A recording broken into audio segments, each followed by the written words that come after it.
This podcast is a production of Unfiltered Studios. If you would like to know more about joining Unfiltered Studios, please visit our website at unfpod.com for more information. This is it. This is the end of the line. Telling me. Did I tell you about the pool here? For Daniel LaRusso, Is this the only pool you guys got? the future seemed far from terrific. This place is a dump. You should go back to New Jersey. Hey, I know it's hard, but we're not quitters, are we? Until he met the right girl. Did I? She's beautiful. I say she's beautiful. I think she's beautiful. Is that your address? You got it. But that only angered the wrong guy. You know, country club at 9:30. Definitely. You gotta be nuts. And his troubles really began. You have to push it. Now you can. Then, in one man, he found a teacher I promise teach karate. and a friend. Fighting always last answer. Power, whole body. Make a perfect picture. How do I know if my picture's the right one? If come from inside you, always right on. Lesson about the balance, not just karate, lesson for whole life. Why train?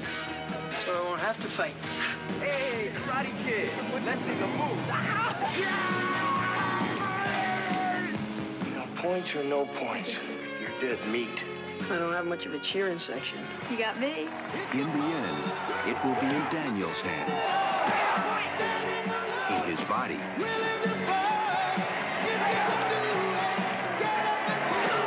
And most of all, in his mind. Concentrate, focus, power. Remember balance. No mercy. Columbia Pictures presents The Karate Kid. Hey, what kind of belt do you have? JC Penney, 398.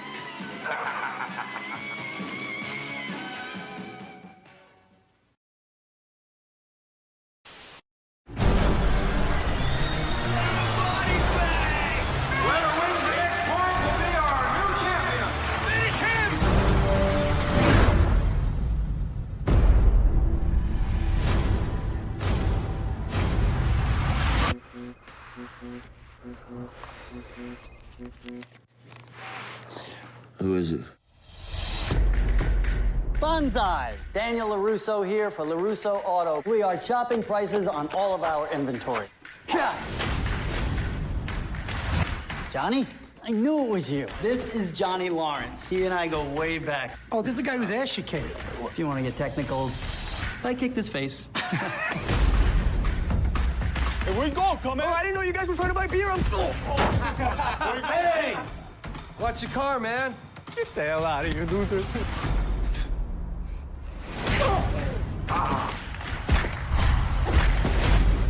Was that like Taekwondo or something? It's karate. Do you think you could teach me? I'm driving home from work yesterday, and in this strip mall, I see... After 30 years, I thought that guy might have changed, but he's still the same prick. I heard you beat up a bunch of teenagers. I didn't beat up any teenagers. I kicked the crap out of a bunch of assholes who deserved it. Thinks he can bring Cobra Kai back to the Valley? Not on my watch. You want those kids at school to keep dumping things on your head? You want all the girls to think you're a wangless dork? You're gonna be my karate teacher? No. I'm gonna be your sensei.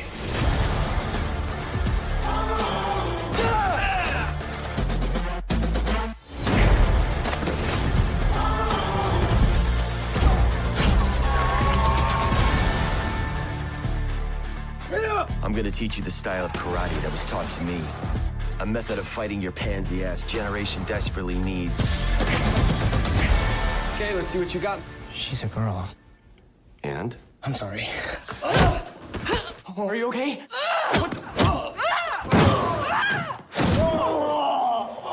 Girl's a natural cobra. Johnny, you and I, we aren't done.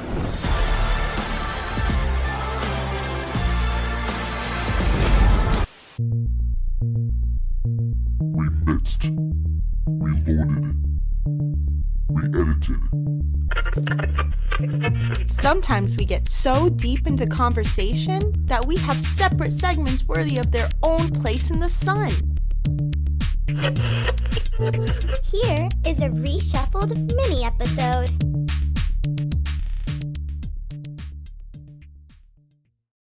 Jackie is just one of those, just like, I will say this, he was the best part about the Karate Kid remake. And like you, I figured we could talk a bit about those movies because, like, I complained about the remake of Karate Kid, and everyone said you're racist. I'm like, no, I'm not racist. I have no problem with it being Will Smith's kid in it.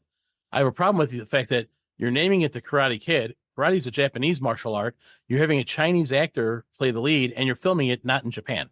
It's kind of whitewashed if you think about it. Yeah, in a really weird way. It was like Chinese washed. Like, I can understand the appeal of the first two kid movies, but like you, I never found the hero likable. I didn't find it, even though it was by the Rocky director. He was a douchebag. He was a douchebag from Jersey. Yeah. And If he would have left the girl alone when he found out the other guy was dating him, he wouldn't have had a problem. That's initially there was no real problem between the two of them. Mm-hmm.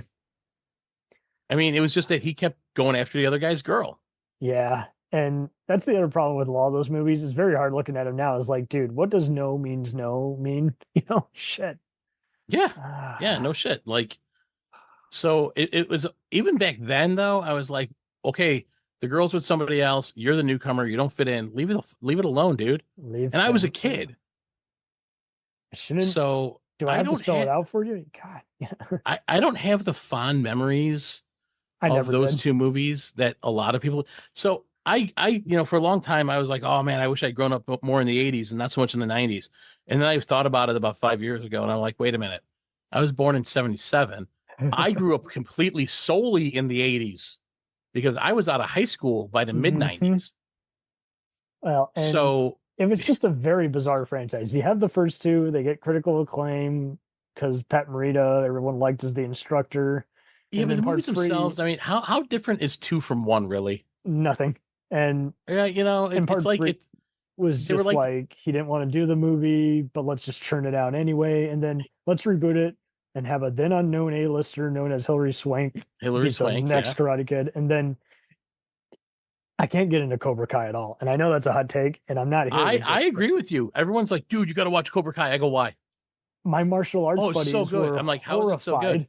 And it's kind of like Top Gun. While it does have some of the escapism of like a Rambo movie, the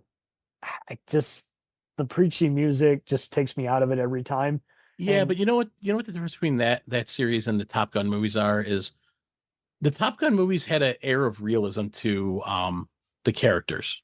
Yeah, okay, fair enough. But like with Karate Kid, you're just like, okay, so much like Best of the Best, it wants to be a Rocky type movie, but here's the thing, like Rocky evolves.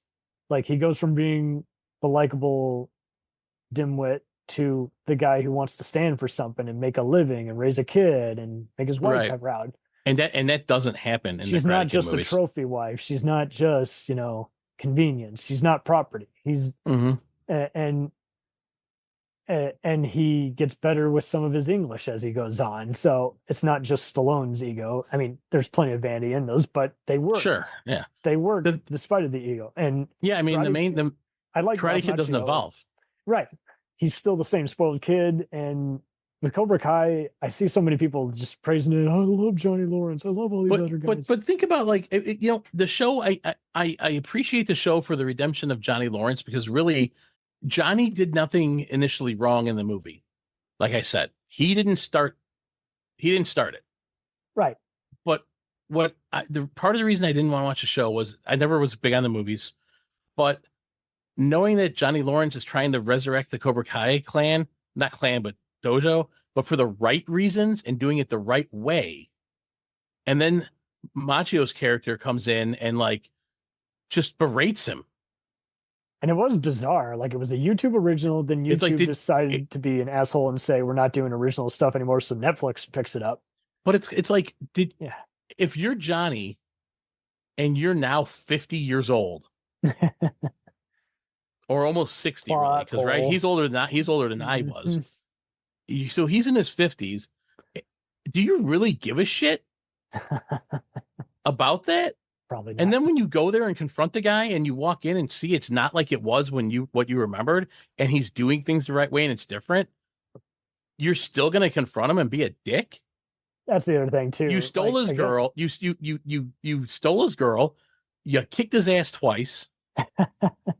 And now you're going to you ruined his life for the most part. And now you're trying to ruin it. Now you're trying to ruin it again. Well, and as I said before, like, it's not while it is admirable that this is making today's generation aware of those 80s movies, so that's good on them. If that creates an audience for them, that's cool. And especially if you like those movies and you want to see a continuation of this, we're glad. I will put this on the record. I am glad that is entertaining fans of the original trilogy. Totally agree. If you like the trilogy or all 4 or 5 of them, we are not in any way attacking anyone personally, because we're not. No, not at all. People like what they like. Now, I might not like it, but other people do. I understand. Like, don't get me wrong. Ralph Macchio's appearance on Psych was hysterical because, like, he was just quoting the wax on, wax off thing, and that was funny. But I think the other issue is he got too big for the role, literally. And then, he'd been in The Outsiders and everything. He's a decent actor when he wants to be, and I think it's just My Cousin Vinny. Yeah, hysterical movie, but I think that's just it. Like, it's just one of those 80s movies. It really only belongs in the 80s for me, because I'm like, okay, it was back when some don't were a thing. Some don't hold up. And you know what? I hate to say what movies like that for me. Three Amigos. Oh. Can't watch it. I've tried watching it. I just can't watch it anymore. I don't know. Don't know why. Then look at filmmakers that you otherwise don't like, but they have that one gem. Like, I'm that way with Adrian Lyne, where my co-host John really likes what's the one with Tim Robbins in the psych ward? Jacob's Ladder. He really likes that one. But like, I don't really care for a lot of Adrian Lyne's other movies. I just don't think they're very well written, and they just seem to be an excuse for A-list actors to be in erotic thrillers. But I really like Flashdance because, like Footloose, it uses the Rocky formula to perfection. Do a training montage and show the character evolve. They want to be the best dancer. I'm not a dancer. I can't dance to save my life, but it's good acting. It's a well-realized character. And the soundtrack montages serve the movie. Like, you can't imagine the movie without those songs. Right. Karate Kid, I can't tell you shit for brains what songs were played in the various tournaments or training montages. If you walked up to me and said, here's 2 DVD box sets of movies, which would you rather have? And one was Karate Kid and the other was Iron Eagle, I would take the Iron Eagle movies. Yeah, I don't even think Iron Eagle's good, but it's very entertaining. It's entertaining. In that Top Gun ripoff Rambo kind of way. We'll return after these messages.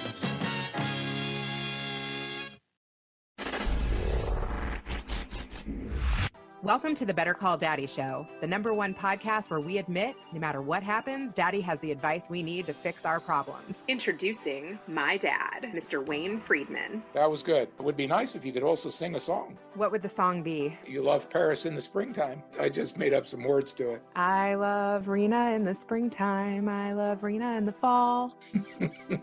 That's right. That's good enough. What I do is interview people of interest, share it with my dad, and get my dad's advice. My dad is my hero. Nobody's got my daddy. Oh boy, let's go to Grandpa. You like to be a little rebel. I tried to rein you in. I have a daughter named Rena that acts just like I did. She's got a son that is not only just like me, but it's just like her. I'm your host, Rena Friedman Watts. Invite your friends, subscribe, and I'm excited to take this journey with you. Let's dive in. She was teasing this guy with this sword, and she accidentally cut his dick. Oh my God, I'm dying. And then he started to enjoy it. I started going down the phone sex rabbit hole. You've got the wankers, and they jerk off in 5 seconds, and then they're done because A, they don't want to spend money, and B, they're quick. My stepfather had mania. If I'm yelling at one of my kids, that fear, that rigid fear. Mom even said to me, I hope you have a kid just like you. There are lots of people that are being bought and sold right now for profit. If you think you're going to kill yourself, shut up and kill yourself. If you're not going to kill yourself, then shut up, smarten up, and it's all on you. The bullshit has to end. Wow. When I was 11 years old, I was raped and molested over the course of a year. What Jeffrey Epstein had was a sickness inside of him. I am Evan Castrilli Carmichael. I could do anything that I believe that I can. I'm so excited too. Let's go. Next on Better Call Daddy with my mom and my grandpa. Stay tuned. Now, to be fair, Karate Kid, I'm glad they went with a then unknown versus a Steven Seagal guy who, you know, before the days I went with Karate Kid. I'm glad that they at least No, you talking about the show or the movies? Just in general. Like, I'm just glad that they went with Machio instead. Right, as opposed to a fake who was, you know, convincing us, you know, I was trained by all these, you know, wise masters who've been dead for, you know, 20 years, you know. You know who started off as a fake martial artist and became an actual martial artist during the filming of the movie? Eric Roberts. I was thinking Michael Dudikoff in American Ninja. Same kind of deal. Like, he took 2 weeks of classes and then said I'm a martial artist, and then he fessed up after the fact. Yeah, no. But he kept learning as time went on. And the guy I was reading something and where the director was saying it came really naturally to him when they were teaching it to him. Well, and that's the other thing. Like, so say what you will about him as an actor. He was a delight to watch because he was athletic. And that's kind of how I am with Gerard Butler in some of these different movies. Mm-hmm. Even Liam Neeson on a better day versus on a bad day, and even Denzel Washington's getting in on it now. He's like, I'm a kick-ass actor now. I can be actually kick-ass. And so, and that's the other thing too. I look at, you know, I love as much of the new blood. Like, I love Batista as much as I do the guys who come out with a few thrillers where they kick some ass every year, like Antonio Banderas and Pierce Brosnan. So it's always fun just seeing all kinds of stars from every era, you know, trying to do something new. And I like that Van Damme has put away a lot of his ego and just said, now I just want to do something totally different nowadays instead of just, and now I can make fun of myself. So that's fun. And I think with many of these Karate Kid type films, I will say its formula is often imitated whenever you see like someone like going to like a teaching session at like an academy or whatever. Sure. That's kind of what its place is for me personally in pop culture. Like, just, you can tell they've, you know, taken a cue from Pat Morita. Yeah. I mean, I will say that the general formula for the movie, it's been done before this, you know, the fish out of water who has to learn to fend for, you know, stick up for himself. Stranger in a strange land. Yeah. To name one of many, right? Mr. Miyagi. But the real gem of the movies was Pat Morita, you know? And you go from Happy Days to this, and perfect and Pat example. Morita always seemed like a character. great guy too, you know, like you'd be caught dead seeing him trip someone at a concert. But see, I think that's the other thing too. Like, he, much like many, it's so funny how he begins on Happy Days because he's kind of like every other sitcom star, you know, in between or just hit TV actor. You know, he's like, you get that role, and then no one remembers all the B movies or drive-in stuff you do in between, and then you get this big movie role, and then the rest of it was like, career, that's the guy from Happy Days. Right. The rest of the time, he's either a chef in a diner or wax on, wax off. Or the wax off master. And so that's just it. Like, he would appear in a movie and you're like, it's kind of like with Dane Shrell. You're like, it's going to be a piece of shit, but I'm going to watch it because he's going to be good in it. And it kind of, like, some of these character actors, just kind of like George Takei and some of these other guys, they're just career proof at that point. Like, it doesn't matter if they're just playing a version of themselves. It's like, you're going to watch it because they're in it, you know, like, right. It might not be good at all, but that's okay. Like, you know, we've done 2 signature roles. We don't need anything else. Yeah. You know, I will say you mentioned the Top Gun series too. I will say one thing about the new Top Gun movie. There's something in it that I think a lot of people under a certain age didn't get. And me being someone that started off in like the analog age of stuff and then moving to digital and not having a college degree, understands part of what was in that movie that was never really like, I think people miss this. It was also a movie about him being made obsolete. There was a bit of that. I just don't, you know, they focused on it enough. It was too much. No, they didn't focus on it enough. You're right. But it's also a Top Gun movie, right? So you're not going to focus on it. But I mean, a giant chunk of it is like, it starts off with him being told, hey, your project's canceled. True. And hey, we don't need you anymore, that kind of thing. And as you get older, you feel you're capable of doing things, and they're like, yeah, we don't need you, we'll get somebody younger. That's why I really like Stabler's new show on that new Law and Order spinoff, Organized Crime. I didn't see that. He's a cop in a world where he really has no reason. Like, he could have just turned his badge already as a disgraced cop, but he keeps clicking. He keeps tugging away while trying to not break too many rules again.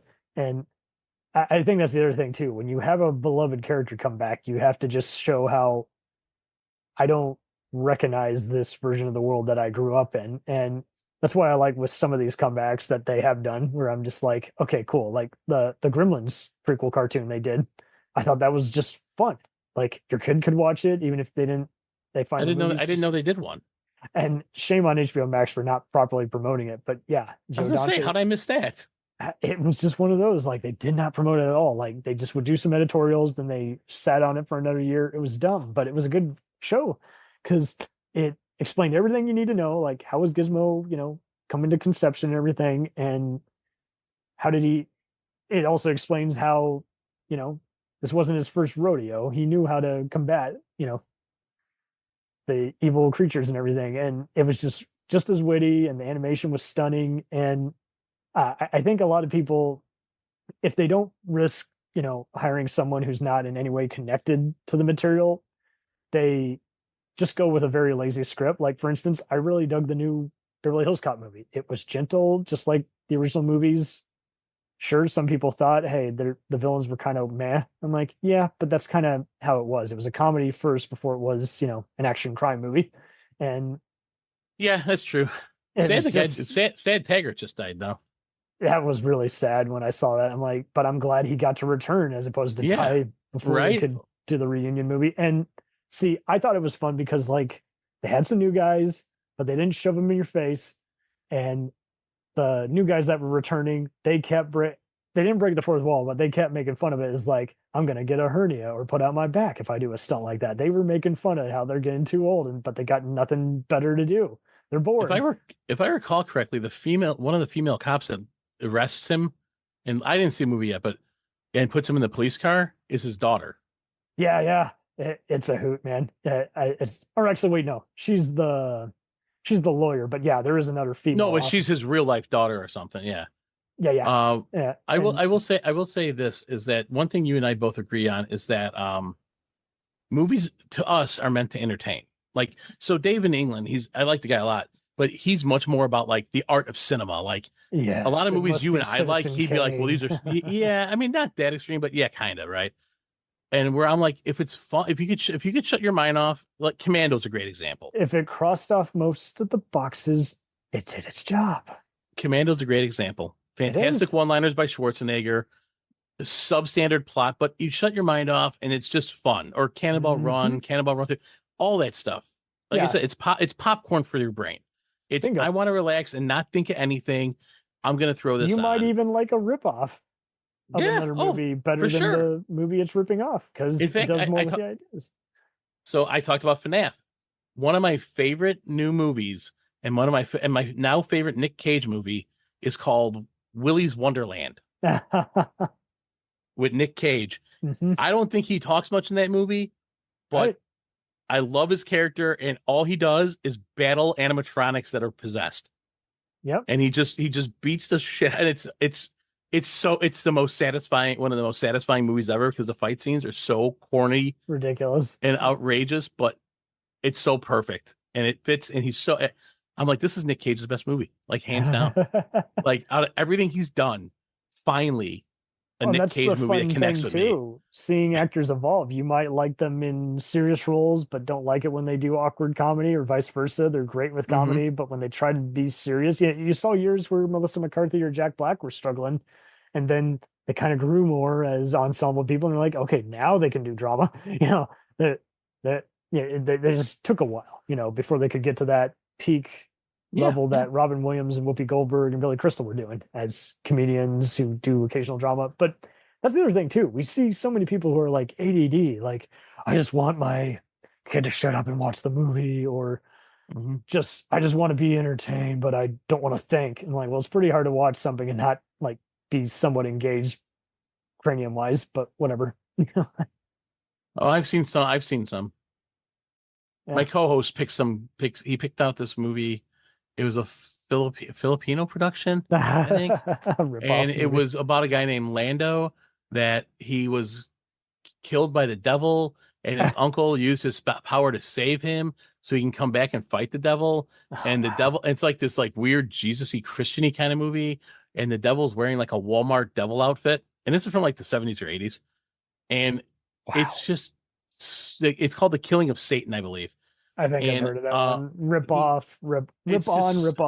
It's so bizarre because his name's Lando, and you're like, Calrissian? Yeah. And no, unfortunately, no. And then like it's a Christian kind of movie, and he finds like all these women that have been kidnapped by Satan are topless in a cage. I'm like, this is supposed to be like a Christian kind of thing. That's the other fun thing about those filmmakers. They have stuff in it that you're like, so bizarre. That's the fun thing too with these exploitation movies. You're just like, so who is this for really? Because I don't even know if this is an exploitation movie. Oh, well, there you go. It doesn't know. To be fair, it's made in the Philippines by Filipino directors and all that. I believe it's Philippines. So ripoffs. Like it's a movie they made. Like I'm like, they have a Hollywood. I didn't even know. But it was just such a bizarre movie. And to this day, I give James shit about it all the time. He's like, whatever you do. I wonder if they made any Karate Kid ripoffs. With even more bizarre training scenes and wax on, wax off. I mean, I can enjoy movies by bad directors and stuff. Like I told you earlier. Yeah. I honestly enjoyed Far Cry by Uwe Boll. I love Ballistic X versus Sever. I love some of these other video game and stupid, mindless space operas. I get it. But Far Cry, it didn't seem like a horribly bad movie to me. And Anthony Bourdain's in it, and he plays the science. He's a background character that gets shot. It was better than most Uwe Boll movies. I'll just say that. Oh no, it was probably his best one. To be fair, no, but look at. I'm not saying he's a good director. I'm saying that was a decent movie. Look at it with Bruno Mattei and how he does Cruel Jaws and some of these other Escape from New York, Mad Max ripoffs, and you're just like, the dude is also clearly took himself so seriously, and it's like, dude, you're just being hired to make a cheap, knockoff movie. Just do something fun with your movie. And it is fun seeing these ripoff movies finally get remastered because they were made illegally, without, with all the illegally sourced music and sound effects. And it's like, man, that's just how much they did not give a fuck. That's wild.